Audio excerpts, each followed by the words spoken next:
नमस्कार दोस्तों, स्वागत है एक बार फिर से हमारे YouTube channel Joel and James academy में। एंड हमारा आज का टॉपिक रहेगा कि आपकी वैल्यू आती कहाँ से है, आपकी पर्सनैलिटी, आपकी वैल्यू आखिर रियलिटी में इसका सोर्स ऑफ ओरिजिन क्या है। उम्मीद करता हूँ इस वीडियो से आप बहुत कुछ सीखेंगे। अंत तक इस वीडियो को ज़रूर देखें। धन्यवाद। एक बार लेखक एक इवेंट में जा रहे होते हैं। वहाँ उनको एक आदमी से मुलाकात होती है जो उन्हें एक गिफ्ट बॉक्स का डब्बा देता है। वह उन्हें धन्यवाद कहते हैं। फिर उस गिफ्ट बॉक्स को खोलते हैं जहाँ उन्हें एक प्यारी सी सुंदर सी घड़ी मिलती है।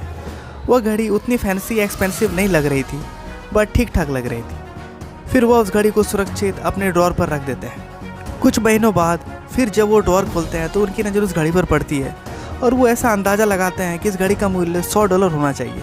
बट जब वो उसकी प्राइस को गूगल करते हैं तो उस घड़ी की कीमत होती है $10,000। वह घड़ी एक बहुत ही फेमस कंपनी, ब्रांडेड कंपनी ने बनाई, क्योंकि उस घड़ी को किसने बनाया है यह तय करता है कि घड़ी की कीमत क्या होनी चाहिए। अगर आप उस घड़ी को बहुत सारे घड़ियों के साथ रख दें तो आपको इसमें कोई अंतर नहीं पता चलेगा। सारे घड़ी जैसे एक ही जैसे लगेंगे, ऑर्डिनरी और एवरेज। लेकिन बस एक चीज़ जो इस घड़ी के वैल्यू को इतना बढ़ा देता है कि आखिर इस घड़ी के रचयिता है कौन, आखिर ये कौन से ब्रांड से आया है, कौन से मैन्युफैक्चरर से आया है। यहाँ पर मुख्य बात यह है कि आपकी जो वैल्यू है वो आपके रचयिता से आती है। एंड आपका रचयिता सर्वशक्तिमान परमेश्वर है, जिसने सारी सृष्टि की रचना की, जिसने आपको बनाया। कभी कभी हम रियलाइज कर ही नहीं पाते हैं कि आखिर हम है कौन। आपको अपनी वैल्यू बिल्कुल ही ऑर्डिनरी एंड एवरेज लगती है, लेकिन आपके रचयिता के कारण आप हो जाते हैं एक्सट्रीमली वैल्यूएबल, उस घड़ी के जैसे जिसका दाम $10,000 था। सारी सृष्टि की रचना करने वाला ही आपका मैन्युफैक्चरर है। इससे बड़ी और प्रतिष्ठित बात कुछ हो ही नहीं सकती है। लेकिन यदि आप अपने रचयिताकार को भूल जाते हैं और अपने आप को कम आंकने लगते हैं, आप सोचते हैं कि मैं बस ऑर्डिनरी इंसान हूँ, जस्ट भीड़ का एक पार्ट, तो वहाँ पर आपको अपने निर्माताकार, आपके क्रिएटर, आपके रचयिताकार को गूगल करने की ज़रूरत है। आपको पता होना चाहिए कि आपका क्रिएटर आपके परमेश्वर है। परमेश्वर का DNA आपके अंदर है। परमेश्वर का फिंगरप्रिंट आपके अंदर है। दाऊद एक वचन को लिखते हैं, मैं तेरा धन्यवाद करूंगा इसीलिए कि मैं भयानक और अद्भुत रीति से रचा गया हूँ। तेरे काम तो आश्चर्य के हैं और मैं इसे भली भांति जानता हूँ। जैसा यहाँ पे दाऊद अपने रचयिताकार का धन्यवाद करता है कि वो कितना अद्भुत रीति से बनाया गया है, हमें भी अपने परमेश्वर का ऐसे ही धन्यवाद कर। आप अपने वैल्यू को रिकॉग्नाइज करना चाह रहे हैं तो आपको खुद को एक मास्टरपीस, एक बेस्ट पर्सन के रूप में देखना होगा खुद को। ये इसलिए नहीं है कि आप कौन हैं, बल्कि इसलिए है कि आपको किसने बनाया है। जीवन में बहुत बार क्या होगा कि आपके साथ बहुत सारे निराशाएं आप फेस कीजिएगा, विश्वासघात आपके साथ होगा, किसी ने अभी तक आपको स्वीकार नहीं किया होगा। ये सब का सब आपके सेंस ऑफ वैल्यू को ख़त्म करने की, आपके स्पिरिट को ख़त्म करने की ओर में लगे रहते हैं। But through out the day आपको ये खुद को रिमाइंड कराना होगा कि आप परमेश्वर की अद्भुत रचना है, आपको परमेश्वर ने रचा है, आप एक मास्टरपीस हैं।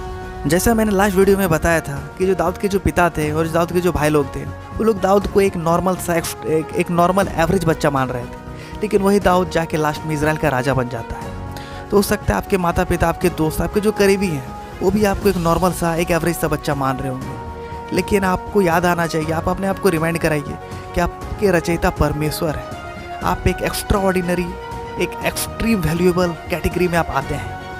आपको यहाँ पे लोगों की बातों पे बिलीव नहीं करना है, आपको परमेश्वर की बातों पे बिलीव करना है और नेक्स्ट लेवल की ओर मूव ऑन करना है। हम यहाँ पर एक घटना को देखते हैं। एक बहुत ही प्रसिद्ध फुटबॉलर क्रिस्टियानो रोनाल्डो, जो एक जर्सी पहने थे इंग्लिश प्रीमियर लीग में, उसकी कीमत थी $5 लाख। जरा सोचिए कितनी महंगी जर्सी। और अगर आप इसे ऑनलाइन में जाके खरीदिएगा एकदम सेम जर्सी सेम, तो वो आपको मिल जाएगी $49। अगर आप डिफरेंस अगर देखें तो कुछ डिफरेंस था ही नहीं। Same Jersey, same size, same colour, इसमें आपको कोई डिफरेंस लगेगा ही नहीं। लेकिन एक ही डिफरेंस था, ओनली वन डिफरेंस। और वो डिफरेंस क्या था कि वो जो जर्सी थी वो क्रिस्टियानो रोनाल्डो को बिलोंग करती थी। वो पहन के वो इंग्लिश प्रीमियर लीग खेले थे। एग्जैक्टली वैसे ही जो आप हैं, जो आपका जो सोल है, वो परमेश्वर को बिलोंग करता है। आप परमेश्वर को बिलोंग करते हैं। आप परमेश्वर क्या DNA है आपके अंदर में। यहाँ पर सबसे चैलेंजिंग बात ये हो जाती है कि यदि आप लोगों के हर वो नेगेटिव कमेंट सुन के बिलीव करने लगे और अपने आप को कम आंकने लगे, तो यदि इसमें आपका मोरल डाउन हो जाएगा तो आप कभी भी वो नहीं बन पाइएगा जिसके लिए परमेश्वर ने आपको रचा है। आप कभी भी परमेश्वर के समान अपने पर्सनैलिटी को, अपने वैल्यू को नहीं देख पाइएगा। कभी नहीं। आपको ये डिक्लेयर करना होगा कि परमेश्वर ने आपको एक मास्टरपीस बनाया है। और अगर आप ये ऑनेस्टली डिक्लेयर करते हैं और ये जानते हैं कि आपके रचयिता आखिर है कौन, तो आप वो हर काम कर पाइएगा जिसके लिए परमेश्वर ने आपको रचा है। तो धन्यवाद करते हैं, इस वीडियो को मैं यहाँ पे अंत करता हूँ। And as always God bless you all. Next video में हम जल्दी मिलते हैं, तब तक के लिए थैंक यू सो मच।